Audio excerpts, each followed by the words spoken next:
We still do 7 NUFC Matters show a week for free. But if you want to help support NUFC Matters, then there are a few ways of doing it. Hit the like button on each live broadcast and video. This helps the channel grow.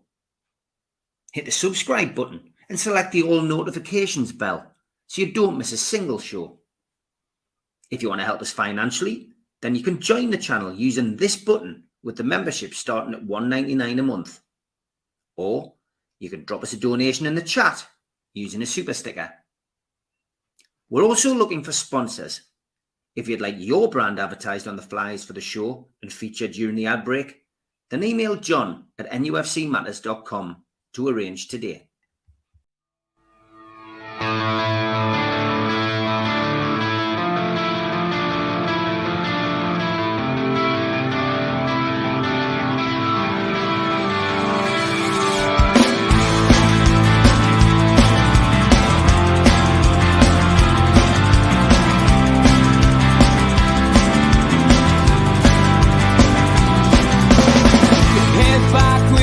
Attack. It feels like I've been talking to myself again, but it's the only way you're ever gonna learn. You look back and it's all in the past. I'm dwelling on the thoughts I cannot say to you.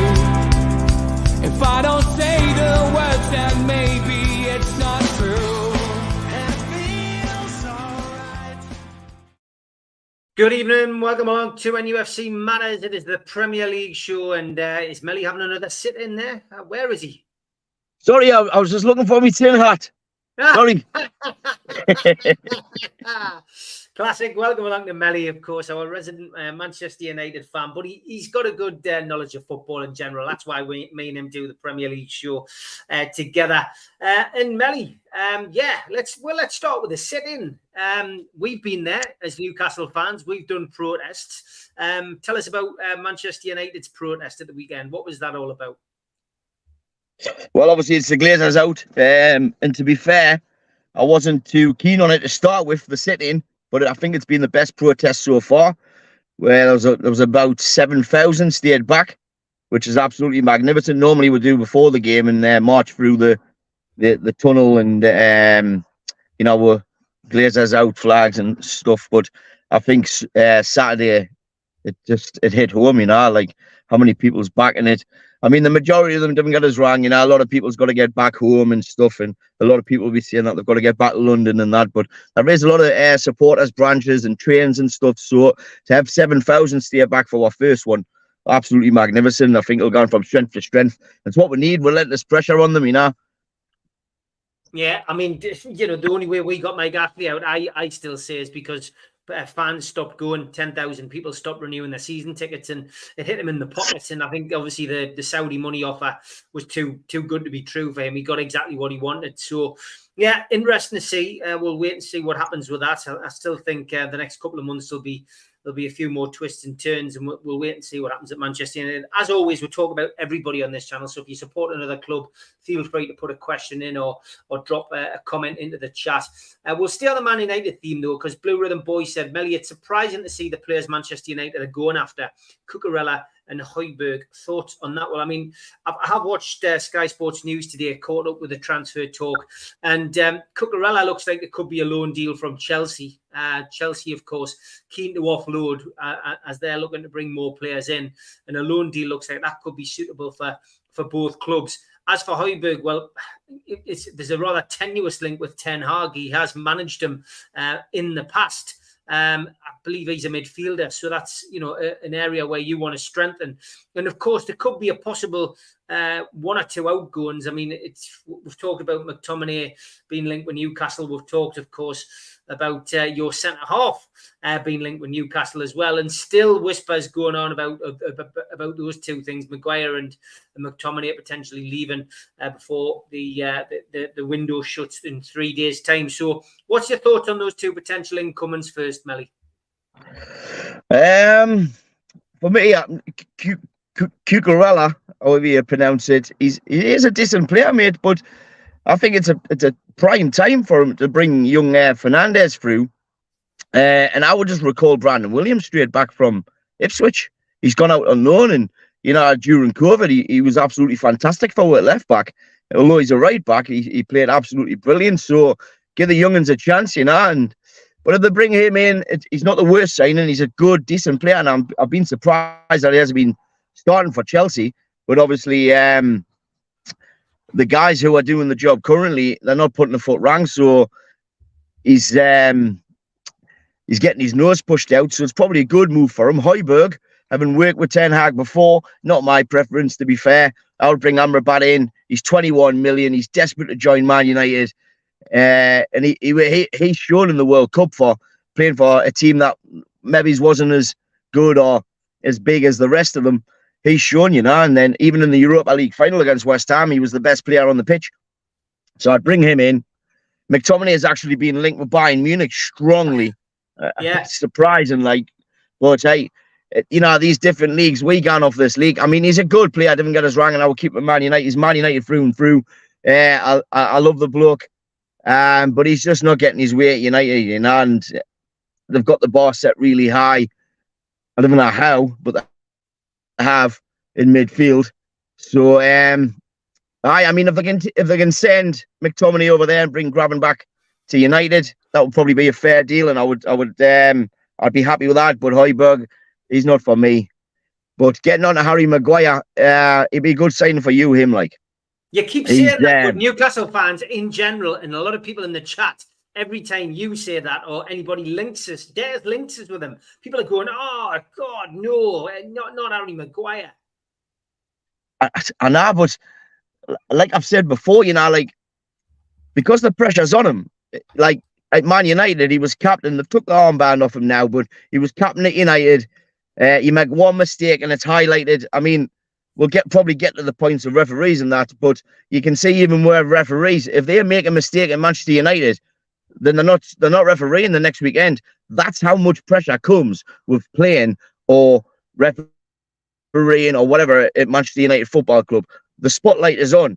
So I think if you take Maguire away from there and put him in a team like Newcastle, Spurs, West Ham, where it's not going to be as intense, it's still intense, don't get us wrong, but as intense, I think you'll see him flourish. I really do. At the end, you watch the same player for England, mate, and you wouldn't think he was the same player. He's brilliant. I guess it comes down to tactics and formations and stuff like that. I mean, if he came, you'd get the support of the fans. You'd have to get behind him.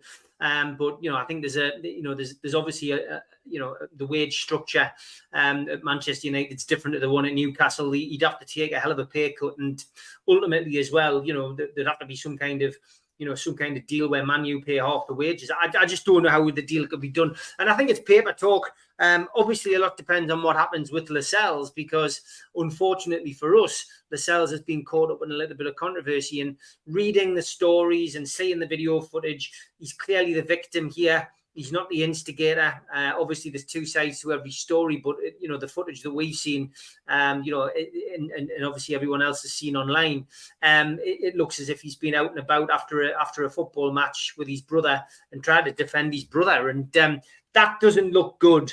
You don't know what the owners are going to be saying about that. It's the first time they've been thrust into this kind of spotlight for something as negative.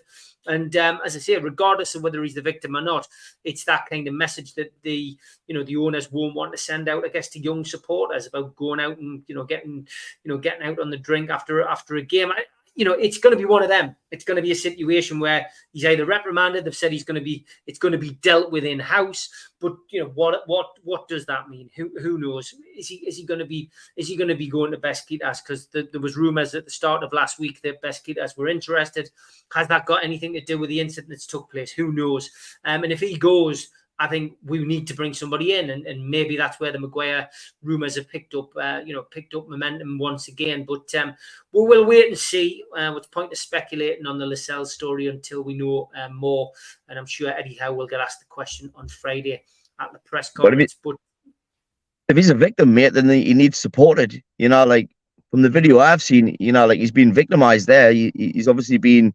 They seen who he was, and then they went to town kind of thing, and he's just defended himself. So, I think he's probably got 100,000 Geordies got his back here. So, I suppose you'll have to wait and see, like you say, see what comes out. And it isn't a good example. Maybe you should walk away and be the professional that he's getting paid to be. Like you say, it's a tough one, mate, and it'll be good to see how it pans out. But ultimately, you know, if you could swap Lascelles, dreamland. Yes, you're back there. If you said if you could swap Lascelles for what, we missed you there, mate, because your phone cut Maguire. off. Yes. Maguire. All right. Yeah.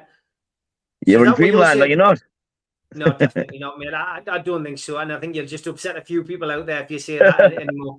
I would have Maguire. I would have had Maguire had he not shown his true colours, refusing West Ham, moving, wanting money. Says Blue Rhythm Boy. Would you not like to keep Maguire, Melly? Says Trolls. No, I think his time's come now. Personally, I would like to keep Maguire, but I think his time's come for United, and I think he needs to move on for his own sanity more than anything, and just crack on and try and rebuild his career. His great career, by the way, what he had before he came to United. It's time for Maguire to move. And the point that the guy has just made previous to that message, can you just refresh that, Steve? Yeah, well, we'll come to that in a second. And I just want to remind people who watch NUFC Matters, what Melly means is he would like to see Maguire leave Manchester United and come to United. That's what he means. Mark Bayer says, Melly said last week it's a myth about Man United getting all the decisions at Old Trafford. Then on Saturday, they got all the decisions. Ridiculous red card and a clear dive for the penalty. What's your thoughts, Melly? How, man. Stevie Wonder even knew that was a penalty. How it shows one angle where he potentially didn't touch him, but if you look at this other angle that's come out, his knee jerks. Your knee doesn't jerk unless you're making contact with him. It's a penalty. He should never put his foot there, should he? At the end of the day, mate, people will always say that Manchester United get the decisions. I think it's, again, because you were 2-0 down and you pulled off another one of those impossible results where you came from 2-0 down against Notts Forest to win 3-2, and probably everyone cheering on the underdog, Melly. Oh, definitely, mate, absolutely. And that's what I say, the pressure that comes with Manchester United is unbelievable. But we didn't get all the decisions, like maybe we got one on Saturday, but it certainly wasn't the penalty. Like, that was a penalty all day long. I don't know, mate, the pressure of a referee in there. Steve? Yeah? Yours keeps going off. No, I just switched that off, mate. Oh, did you? Yeah. We didn't get all the decisions, like, definitely not. It was a penalty. It was a Stonewall penalty. The week before, we didn't get a penalty. That was a Stonewall penalty. And I mean, if you disagree with that, then, there's something the matter with your sight, because it's in plain sight. There's been penalties given this weekend exactly the same as the one that we got refused from Michael Oliver. And I mean, I said a few weeks ago, he's the best referee in the league. He is, but he got that wrong, like. Blue Rhythm Boy, you are right. Newcastle have had the Joe Linton drink driving scandal, don't forget. So maybe that is something that puts them in good focus for what's happened with Lascelles. And he is the victim, as I say, from all the evidence we've been presented with. Maybe this one will just move on and he will be available for selection moving forward. What's happened with Hayden, says David Cook? We don't know. Barry Hogan as well says, strange one with Hayden. Luton saying they'd rather sign Holden from Arsenal. Why bother inquiring about Hayden? Nobody knows. The deal is off. It's broke on Sky Sports News this afternoon that the deal is off and that they are chasing Rob Holden from Arsenal now. And that is disappointing, I guess, for Newcastle fans, because, it would have been another one off the wage bill. I think the only person we needed to possibly find a club for on transfer deadline day was Jeff Hendrick. But unfortunately, it just seems as if we're stuck with these two players. So unless there's something happens in the next 3 days, Isaac Hayden is off and still remains a Newcastle United player. Let's look at the Liverpool game against Newcastle. And Melly, I'm sure you've seen it. And I just want to ask you about the two issues in that game. Obviously, Virgil van Dijk, I felt was quite rightly sent off. When I saw it firsthand and then watched the replays, he definitely needed to go. And I think he's, the way that he reacted afterwards showed a degree of arrogance from him. And by the letter of the law now, he should have his ban extended by another game. First of all, do you think that should happen? Oh, definitely. One game extra has been lenient, I think, because the way he was reacting, You're on about like setting a good example for kids and stuff. That was live on Sky, and he's effort, and you can clearly see what he's saying towards the referee. What kind of example is that setting? Mm-hmm. So I think he should get a 5-match ban. Well, he has been charged for what he said on Sunday, apparently, according to Mason. I haven't seen that. I haven't been on the TV for the last hour and a bit. So if he has, well, that's good. So he certainly will get some other kind of punishment. And Trent Arnold, for me, I don't know how he didn't get sent off. I expected 2 yellows there, mate. Did you? Well, that should have been a second yellow. So they were lucky. They were lucky in that respect. But I was speaking to I was in a club with the bands, so like there was a lot going on. But I was speaking to a Liverpool fan the day, and I said like you were lucky not to go down to 9, and he said that Dan Burns should have got the yellow card. I don't know what he meant by that, because I missed that bit. Yeah, I got to be honest. I just thought the referee had an absolute nightmare with that decision, and very disappointing. Would have changed the game, no doubt about it. It's funny, isn't it, when you end up with 10 men, Melly? Sometimes it's just more difficult to play against 10 men. It's because they reorganise. Yeah, and I think I still say the masterstroke was putting Salah into midfield and then bringing Núñez on, and Núñez has not hit 2 better shots this season. No, I mean, you give him them 2 shots again on Sunday, and he's hitting Rosé, doesn't he? That's what he's done with the majority of his shots, and it's a sod's law that he scored his 2 probably best goals he'll score all season. I mean, look, it's a massive clanger for you to drop 3 points there. There's no other way of looking at it. Like not only a player got sent off, but probably one of the best players was sent off. The centre halves. I think Eddie Howe made massive blunders by bringing your best player off in Gordon, because Alexander Arnold wanted absolutely nothing to do with him, and he was terrorising him. He had the upper hand, and Tonali as well. Like it's the same at United. They'll not bring the big names off. Bruno should have been pulled off, and I would have kept Tonali on if you're going to make any kind of substitutions. But he made the substitutions. Jurgen made his. And it ends up 2-1. I mean, before that, it could have been 3 or 4-0 to Newcastle. You've hit the post. You haven't took your chances. They've come on. They've took their chances. And it's a massive, it's a big loss, that. Because when you see Sheffield United yesterday, they took City right to the end. So I think you've set up for City to lose. I don't think you went in with a winning mentality. I think you've already thought you were going to lose. And then you've went to Liverpool and you've had a massive opportunity there, winning 1-0, crowd behind you, you're hitting posts, and you end up getting beat 2-1. It's a nightmare, mate. It's a nightmare. It's like out of your first 3 games, I think you probably would have wanted 6 points. You would have been happy with 6.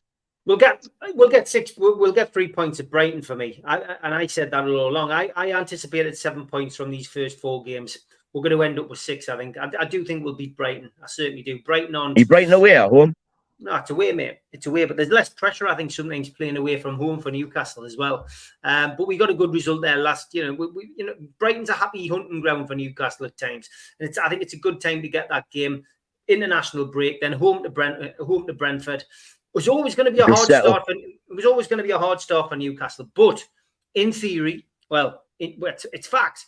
With the games that we've played, we are actually a couple of goals better off than we were this time last year with the same games played. So that's the way to look at it. You've got to accentuate the positives. We've got to get on a run now. We've got to beat Brighton. We've got to beat Brentford. Win those 2 games, everything in the garden's rosy again. And then we're into the Champions League. We're into the Carabao Cup, and things will start to develop. Got to hope that Sven Botman's injury isn't too severe. Craig Hope said yesterday it wasn't.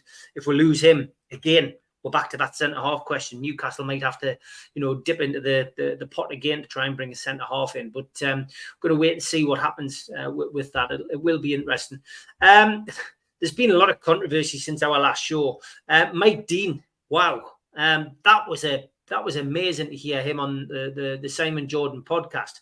But then to go on to Soccer Saturday, where you would have thought he'd had a bit of time to think about what he'd said, and at least come up with a plausible excuse or a lie to cover his back.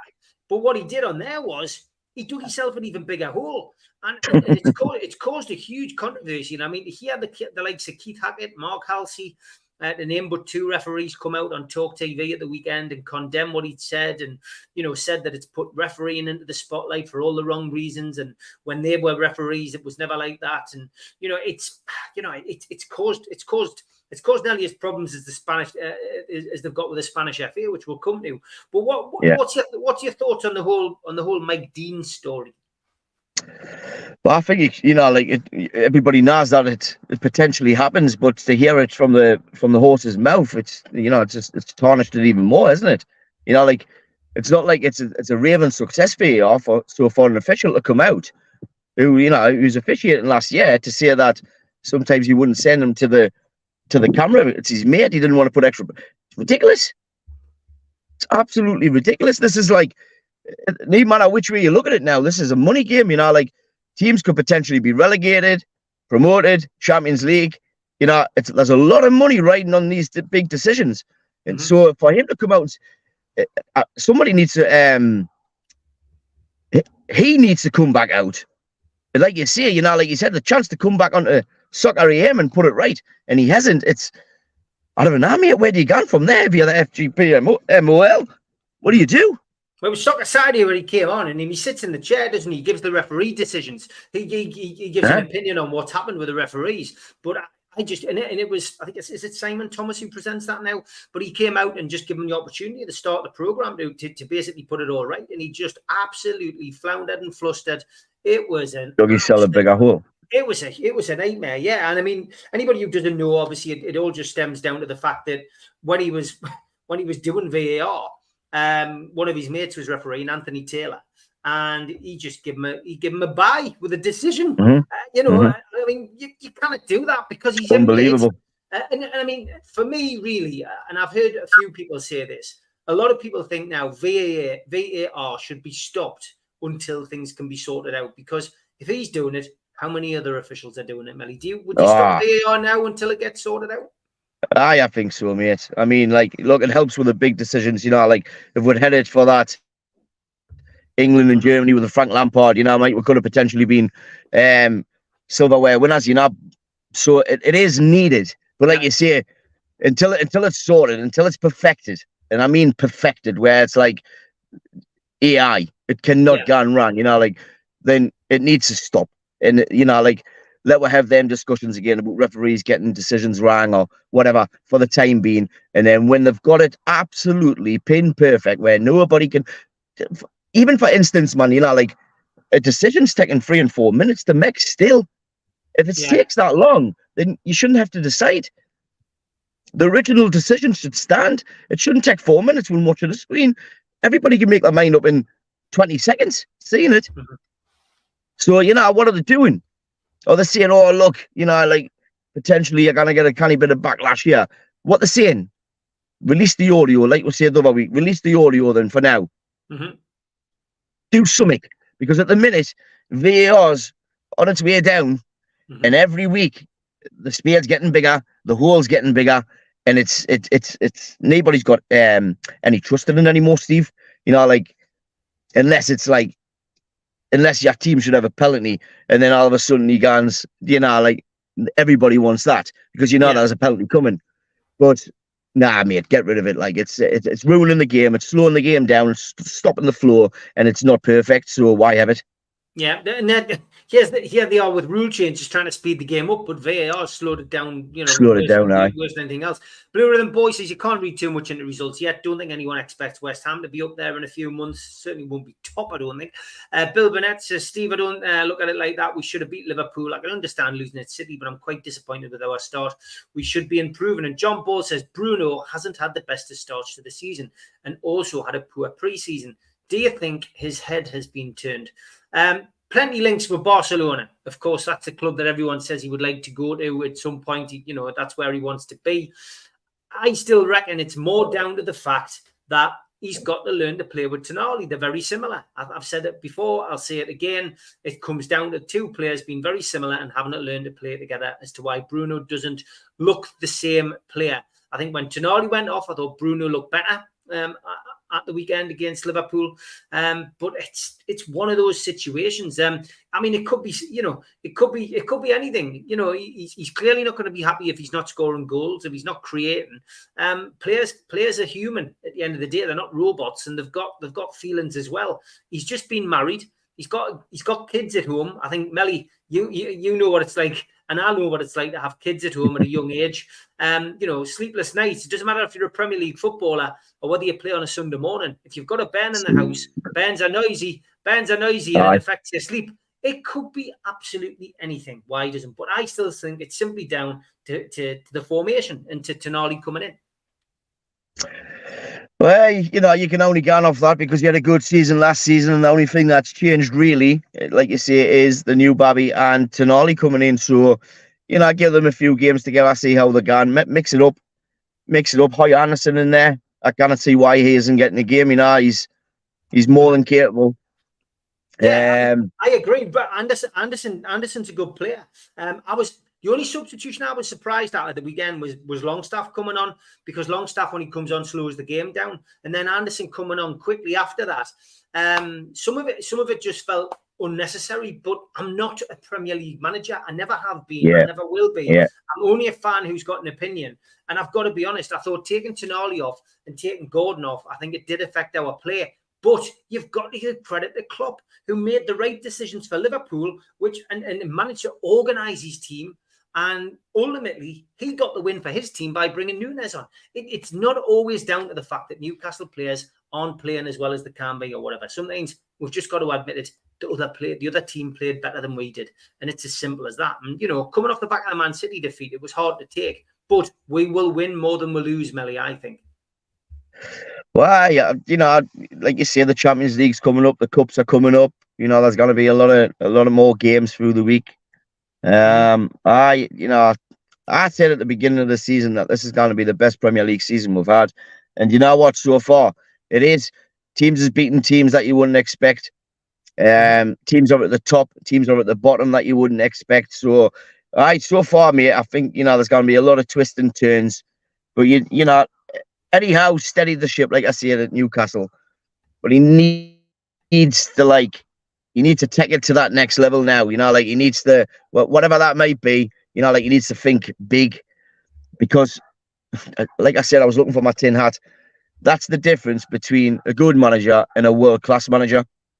A good manager on Saturday or Sunday, sorry, a good manager ended up losing that game against a 10-man. Like, they're bringing Núñez on. You've got an extra man.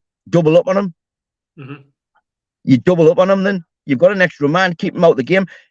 Jurgen Klopp's bringing it up, and I'm not the Premier League manager, Steve. I'm just giving me opinion. But, they put him on to score a goal. They're not putting him on to try and, win out, to score a goal. So, as an opposition manager, you just say, cut him out the game completely, put two on him, wind him up. He hates getting wound up. He hates it. Just these stupid stuff, feel his arse, wind him up, get him on a yellow, just team up on him, double up. Every time he touches the ball, I want two on him. Mm. You've got an extra man, you could do it. Eddie Howe needs to take it to the next level now, because, it's a results business, isn't it? It's a results business, and I don't know, mate. I hope he's due. I hope he's due win quite a few games. I would like to see us do well. At the end of the day, I'm a Geordie, I'm a Northumbrian. I like to see Newcastle do well, even though I'm a Man United fan, You asked me who's the manager. What did you mean by that? I mean, bluer than boys. Well, I just didn't get it, mate. I didn't get it on the sidelines with this. What do you call him? He's shushing. He's shushing Jurgen Klopp and that up. And I mean, you wouldn't catch Ten Hag's assistant doing that, or any other really. But there's your assistant. He's your assistant manager, and he's shushing Klopp up. So then. In the end, he's end up getting beaten. It just makes him look stupid. Surely he's just there to assist Eddie Howe. Yeah, I mean, there we go. There was it was put in for tweet of the week there from Legacy Magpie and from Liam, but he had a go like that, and Klopp did have the last laugh, didn't he? Yeah. So he just makes you look stupid, doesn't it? That's between Eddie Howe and Jurgen Klopp. Assistants is there to assist the managers, I just didn't. But throughout the season, it didn't matter what happened. He was there. The head over the shoulder. I don't even get it, mate. I'm not a Toon fan, so I don't even know. I don't even know what it's all about. But they've always done it. They've always done it like that. At the end of the day, they've always done it like that. Even at Bournemouth, and they reckon the technical area decision, the rule change was aimed specifically at Newcastle because of that. Even Jurgen Klopp said, it's going to affect Newcastle more than it's going to affect anybody else. But okay. And Mad Dog is superb, says Andrew, and that takes us nicely into the ad break. A big thanks to all our sponsors, Skips and Bins. You can find them at skipsandbins.com or telephone 0800 25 45 25 3. Email inquiries at skipsandbins.com. Website skipsandbins.com. Easy contract free and pay-as-you-go waste collection. Big thanks to Mr. Vicky's Sauces Handmade in Cumbria. You can order them from their website, mrvickys.co.uk, or by telephoning 01768 210 102. A big thanks also to New Workwear. You can find them at newworkwear.com. They're an agile and dedicated workwear provider. Welcome back as well to United Travel. They are a UK coaches firm and they are based in the Northeast. They've got 2024 tours and you can contact them on 01670 632 460 or mobile 0791 666 4174. Email info@unitedgrouptravel.com and they've got a website which is unitedgrouptravel.com. There's no strangers on their tours, just people you haven't met yet. Big thanks to them for their sponsorship. Big thanks as well to Media Arts, and they supply all the video technology. If you want to become a member and get a cup, a pen, a membership card, and a scarf, then get your smartphone and put it over this QR code. It will take you straight to the membership pack. It's a £25 one-off fee. You can also go to NUFC Matters website and search membership pack to book today. If you want to help the channel, then subscribe to it by hitting the subscribe button. Hit the thumb up under the video to like the video and click share to share to your other social media. We're also available as a podcast on iTunes, Spotify, and other podcast providers. Don't forget, we help the food bank on this channel. If you want to do so virtually, go to nufcfansfoodbank.co.uk and make a donation today. The Alan Shearer raffle is back on. 150 tickets, £1 a ticket. Win a limited edition signed Alan Shearer ball. Enter today at nufcmatters.com. Don't forget as well, got a signed Kieran Trippier print up for sale. Glossy print there, looks lovely in a frame. 99 tickets, £1 a ticket. Go to nufcmatters.com to enter today. I've also got some stuff up for sale on there. Eddie Howe and Sven Botman signed prints. So get yourself onto the website and order one of them today. We did have another question come in and it was from John. Good evening, John. He says, do you think because we've now got 5 substitutes that managers feel like they've got to use them, making pointless subs? It's normally tactical, isn't it? They'll bring their main 2 or 3 on after 60, 70 minutes and they'll keep the last 2 for the last 5 minutes if they're winding the clock down, or, if you're losing, then you will use the 5 subs. But maybe it is, like it was always 3 substitutes, wasn't it? And then you're changing half a team ultimately now. So it's going to affect the game as well, isn't it? Like you're bringing on lesser players, otherwise they'll be in the starting lineup, wouldn't they? When you get down to 4 and 5.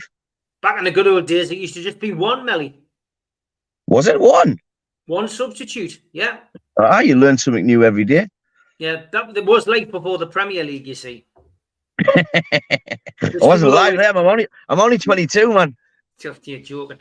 Alistair Dunstan Tower. Alistair Legg says, first 4 games are very difficult. Next 6 are all winnable. Steve McLaren said, oh God, judges after 10 games. How right he is, lol. In Eddie we trust. How are the lads? Alistair, great to hear from you, mate. And yeah, Steve McLaren didn't speak a lot of sense at Newcastle, but yeah, judges after 10 games is the right attitude to have, and the next 6 are all winnable. There's no doubt about it. So yeah, a good rallying call that. Blue Rhythm Boy says, who does Melly think are the title challengers based on what we've seen so far this season? Lots now talking about Liverpool. I mean, I didn't include them in my title challenge at the beginning of the season.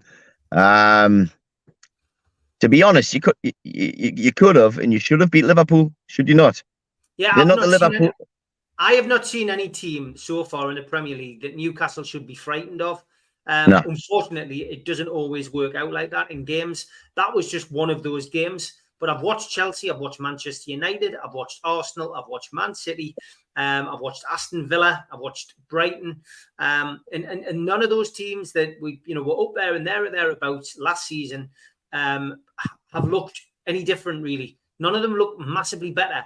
Man City are always going to look good, but on our day and on Man City's day or on Man United's day or on Liverpool's day, you counted at the start of the show, anybody can beat anybody. And if you let your form dip, you've got a problem. Aye, definitely, mate. Like you say, the league's wide open. I mean, you can never go on against City because they've always got that. They can turn it on and they can go on a massive run. Judging by what I've seen, and people might be surprised by this, but I think once Chelsea click with Poch, I think they're going to be hard to beat. Right. Okay. I think they're going to be hard to beat, mate. I don't know. I've just got a feeling that they're going to be up there now. I like you're going to have the first few games and stuff, but they've got the foundation there of some really good players. And once it comes together, I think Spurs will drop off. Spurs have, they've had a couple of wins there and dubious ones because they shouldn't have beat us if we're getting the decisions. But I think it's wide open. Like I really do. City's lost a lot of players and a lot of good players. They're gonna do some bedding in with some new players, and I think Foden's gonna be the main guy over there. Although he didn't even start the other day. I don't know whether he was injured or what, but after his Newcastle performance, he came on, mate. He was subbed. He was dropped. Unbelievable. You see what he did against Newcastle, and then he gets dropped. There's something happening in the background. There's something happening in the training that we're not seeing. But he's the best British talent we've had for years and years and years.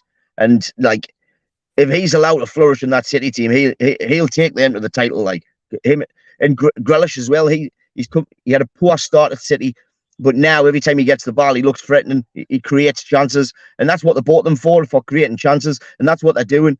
And we're Haaland up top, so you cannot rule them out. The rest, it could be anybody. It could be you. It could be us. It could be Chelsea. It could be Liverpool. It literally could be anybody. Like I said at the beginning, this is going to be the best Premier League so far since its creation, because I think a lot of teams now, they're there or thereabouts, and in 90 minutes, anybody can beat anybody on the day. I've got to be honest, I can't see past Man City. I think Man City just got so much strength and depth. And I know somebody in the chat says they haven't got strength and depth. Blue Rhythm Boy, he thinks they lack depth. But you've got to remember, Pep doesn't... You might sign players, but Pep doesn't know. Pep played a full season without a centre forward. I know he relies heavily on Haaland now, but Haaland's just a beast. They'll have De Bruyne back at some point, probably towards Christmas. He'll come in, he'll be like a new player. Just signed a new winger. They're probably still going to go back in and make another signing. That they're after Nunez, isn't it? Nunez. Wolves. I mean, what do you make of that?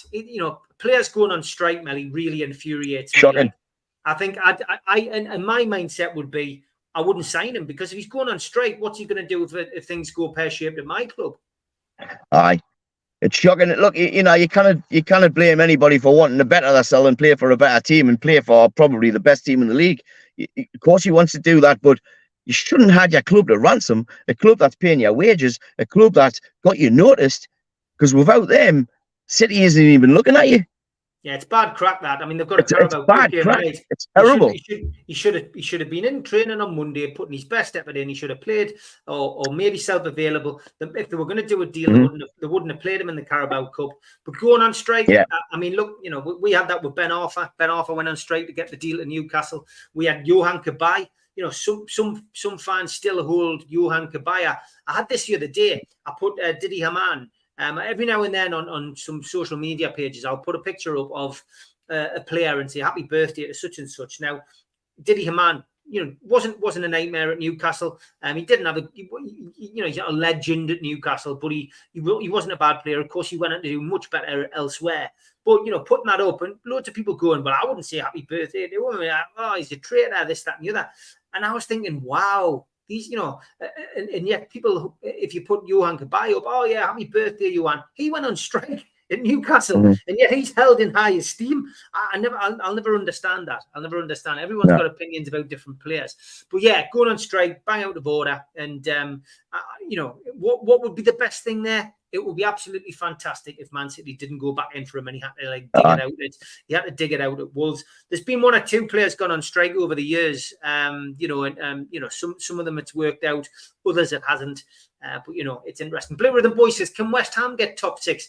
I mean, I said earlier there, I think they'll fall away, but you know, Moyes has got them playing and he's made some sensible signings, you know what I mean? And I mean, if they can keep up the momentum that they've got, you know, they could certainly be challenging for Europe again, Melly. Well, they're hard to play against, aren't they? It doesn't matter when you play them. It doesn't matter if they're in a bit of a blip or of the steaming. They're always hard to play against. You know, like you never play at West Ham and think, yeah, it'll be a walkover. It's always a tough game, you know, like, and if they can build on that and they can make their home form good, then they've got every chance of finishing the top 6. You know, like, Moyes is one of their managers, isn't he? You know, he was the same at Everton. You know, he was never going to win the Premier League, but he would never get you relegated. He would always be mid-table. So he's got that in his locker to get you there. And with a bit of momentum and a good run, and you make the West Ham United Stadium the fortress, although it would be hard because I was there, you know, and you're miles away from the game. It hasn't got the same feel as Upton Park had, you know, like where like if they went 1 or 2-0 up, they would be up, and you know the opposition would feel it. It'll be a bit harder there, but if they can make a fortress of the home ground, then why not? Why not? Just looking at a couple of the other results over the weekend. Arsenal, again, always the bridesmaid, never the bride. I saw a few Arsenal fans having a pop at Arteta again. You know, things had just started to settle down for Arteta, but he's got an interesting run over the next few weeks. But a 2-2 draw with Fulham, who at one point, well, they were down to 10 men. Not a good result that for them, Melly. No, it's similar to, you know, like Eddie Howe, isn't it? You know, like he got it wrong. Arteta got it wrong. 2-1 up. You should be bringing 3 points away from there, like. And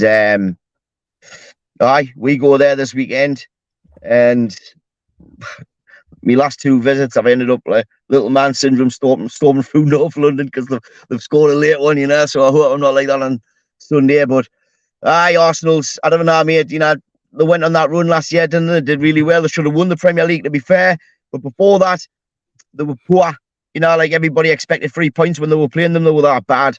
So yeah, they're totally unpredictable. And if it's not gone their way, then you'll sharp see how quick they fold, you know, and become poor again, because they're not like Man City. They're not, you know, I think they had a lucky season last season where it just clicked. Jesus coming over, Zinchenko, winning mentalities in the changing room. It took everybody clicked.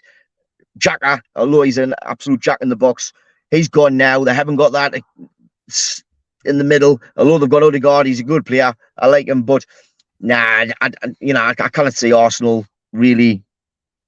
I don't know. Can you rule them out? Well, again, we're only 3 games in. Let us have a look at it after the national break. A few games after the national break, because that's when clubs will settle, isn't it?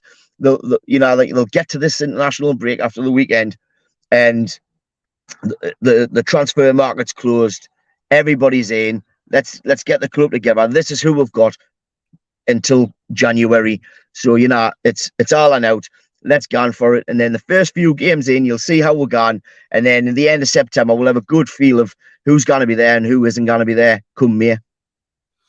Yeah, Everton still struggling, mate. They've made a signing today, centre forward, who I've got to be honest, they seem to have spent a lot of money on.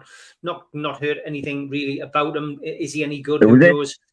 I'll have to check the name. I've just got the results in front of us. I mean, they played at home on Saturday and they got beat 1-0 off Wolves. Aye. I mean, they really look as if they're going to struggle. I couldn't say it personally, Steve. At the beginning of the season, I really couldn't. But it doesn't look good. Beto from Udinese, they've signed on an undisclosed fee. Beto. Yeah. I've never heard of him. 6'4" Portuguese striker Norberto Bersique Gomes Bentuncal. You did well there, Steve. I did. Is it right? Is it right? Who knows? But yeah, you can see why they shortened his name. But yeah, I'm not being funny. It's better to shorten that name. It is better to shorten that name. 28.5 million, says Les. Wow, unbelievable. I did see that Tottenham manager the other day when he said, "Do you think Madison's being a snippet at 45 million?" And he went, "What bloody world do you live in? 45 million bargain?" To be fair, I think Spurs are playing better without Harry Kane. And Postecoglou, who was my favourite to be sacked, genuinely looks. I quite like the cut of his jib. I like his interviews. He's like your typical. You imagine him walking in the surf cafe on bloody on Tynemouth seafront, or walking into Summer Bay in Home and Away, or walking into Lascelles at Neighbours. But ultimately, he just seems to be so laid back, and the football he's playing, which he played at Celtic, it has to be said. It actually seems to be working at the moment. So maybe Tottenham might be the surprise package this year. Aye, definitely. I mean, I watched a lot of his interviews at Celtic because a good friend of mine is a Celtic fan, and he asked him what he thought, and he said he loves the manager. He comes across so well in interviews. He doesn't put up any bullshit. So he'd be like that behind the scenes as well, wouldn't he? As long as you're straight down the line with these multi-millionaires and footballers, and just tell them how it is. They know how it is from the offset, and they'll just stick in, won't they? And it showed, the first game, not so much. The second game, the second half of the second game, they came out and they played, and we couldn't really do anything with them. And then obviously at the weekend, they're gone again. So they're just going to build on that. And I like him personally as a man, as a manager. So you never know.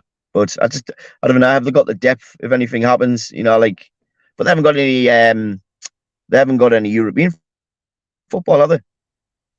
No, and that's something which will probably make it a bit easier for them. We don't know when the news will come out about Virgil van Dijk. He's got till the 1st of September to put in a submission mix, so I'm sure we'll hear just after transfer deadline day. Brentford are coping well without Tony. Did you see his one-to-way interview on a podcast? He wants to sign for Arsenal and Liverpool. I did. I seen it and heard a couple of podcasts there. I've changed my mind. I wouldn't want to see him anywhere near Newcastle after I listened to it. I've got to be perfectly honest. So good luck to him at Arsenal or Liverpool. But yeah, again, it just shows when a team centres around one player, when they centre around one player, Melly, that ultimately, it can be the detriment, and that's Spurs are benefiting from Harry Kane going because they're sharing the goals around, and it looks like Brentford are doing the same. Aye, absolutely, mate. Sometimes it can be a godsend, can't it? So, like I say, Spurs are doing well. Brentford, he was Brentford, wasn't he? Ivan Toney. It was give him the ball and he'll score. But you've got to adapt. You've got to adapt. You lose big players. You've got to adapt. And sometimes the adaptation is exactly what was needed. So it'd be interesting to see how Brentford do in the month of September. Steve says, would you like to see Tony at Man U? I wouldn't want to. Do you know what? I would, because he's a goal scorer. He'll score goals. That's one thing he will do. But I would have him as a 2. I wouldn't have him as a lone striker. I'd have him as a 2. You remember the days of Cole and York? I mean, and Sheringham and Solskjaer. That seems to have gone now, doesn't it? Everybody just plays with 1 and then 2 wingers. The old 4-4-2. It's no more, is it? But there was no wrong with it. There was plenty of goals scored back in the day. Like everything, mate, it'll come back though. It will come back at some point. You know, somebody will change the system. It'll probably be Pep. You mentioned Chelsea before as potentially one of those late runners, somebody who's going to give Man City a run for the title. Luton Town, obviously, they played them at the weekend, 3-0 on Friday night. Luton just look as if they're on a one-way mission back down to the Championship, don't they? Really. Yeah, I think so, and I think everybody knows that. But hey, let them enjoy that time when they're here. I think they're going to do the same. I don't think they're expecting to stay up, but they'll always be able to say that they couldn't the Premier League, which a lot of clubs will not be able to. Will they come back up? No, I don't think they will. Go down, and then that'll be it. I think they were not lucky to get up, but I think they've had that time. They're definitely solid favourites to go down.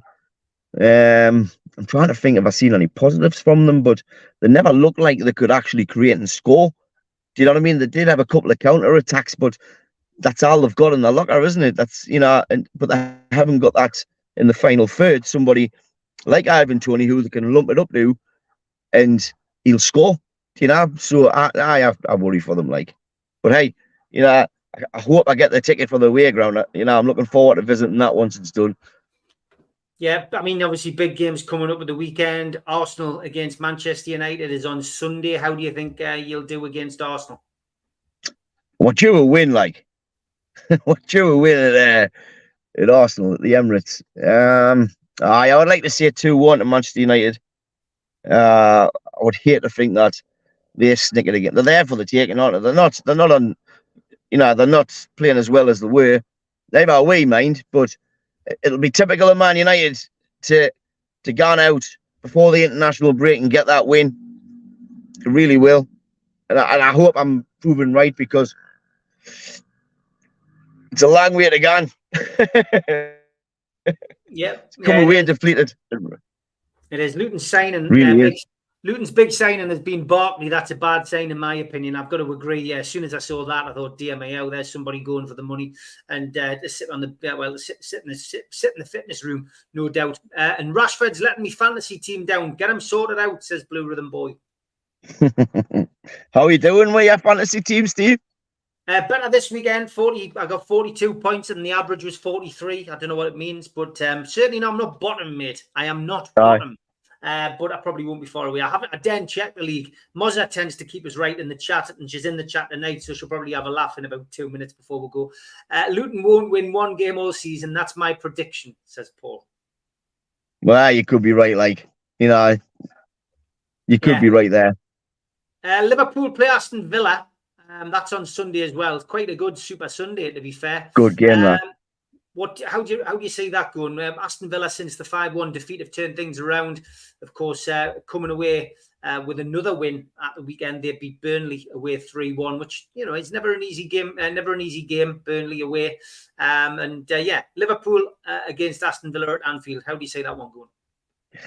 Well, getting back to the fantasy team, I seen a tweet saying about that guy who's got Matty Cash in his fantasy team now sitting top. We have got Matty Cash, so I'm going to go for 3-2. Aston Villa and Matty Cash double. Yeah, I've noticed that, but because this is my first year ever doing it, I'm playing a safe game. So it's like the tortoise in the hare, and I'm just letting I know that it's like the tortoise in the hare. Man City against Fulham. Fulham, of course, just brought in Castagna. I think they've signed Castagna, is it, from Leicester? Today they've made it, so they've brought him in left back. So he'll be eligible to play against Man City. They still need to replace the goals of Mitrovic, though. Fulham. That one should be a home. What do you call him in, haven't they? Yeah, I'm trying to think if it was Raúl Jimenez. Yeah. I'm not sure whether that's the answer, but I quite like Silva as a manager. How do you see that going? It's got to be a home banker, that, for City, hasn't it? Well, you would think it was a home banker, and you wouldn't bet against it. But Fulham's a good team, mate. Anything can happen. So I don't know. Let's say 1-1. 1-1. And Chelsea have got Notts Forest at home. I think Chelsea will win that by 2 or 3. Burnley Tottenham. 2-1 Tottenham. 2-1 to Tottenham. Okay. And Luton have got West Ham again, Friday night football. It must be at West Ham, is it? It's at Luton.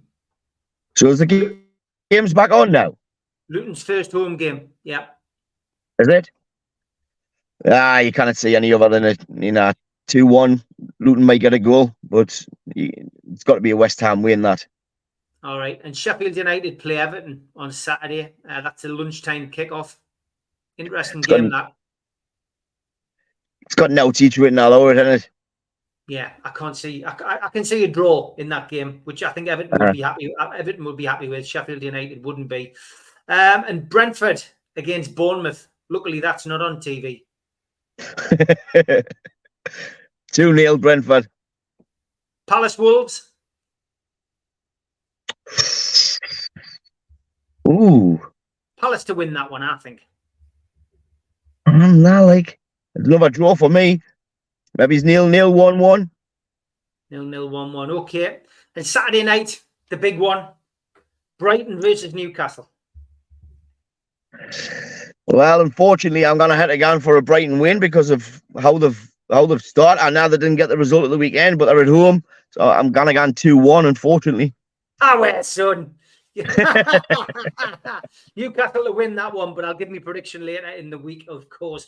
Blue Rhythm Boy says, Steve, you and Molly should predict all the games. He does correct himself eventually, says Melly. But he says, you and Melly should predict all the games each week. 3 points for an exact result, 1 point for picking the right result, and loser does a forfeit at the end of the season. I'd need somebody to mark it down because I'd just get Melly, if I did it or Melly did it, we'll just get accused of cheating.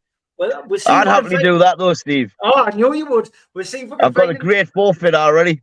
Oh, I bet you have, and I'm not wearing a Sunderland top. Yeah, it's not right doing it halfway through a season.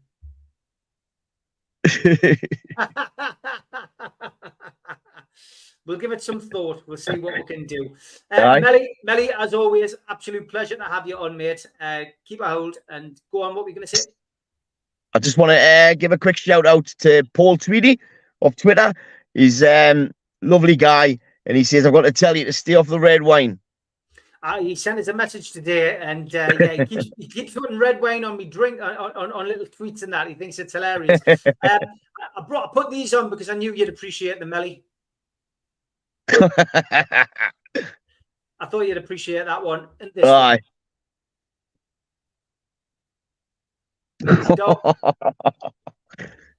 Is that the manager? The tune he's got in his hand? No, that's Tyndall. Very great stuff, mate. Thanks very much. Enjoy your weekend, and we'll see you next week on the Premier League. Thanks to everybody for tuning in as well. All the best. Take care, mate. Take care.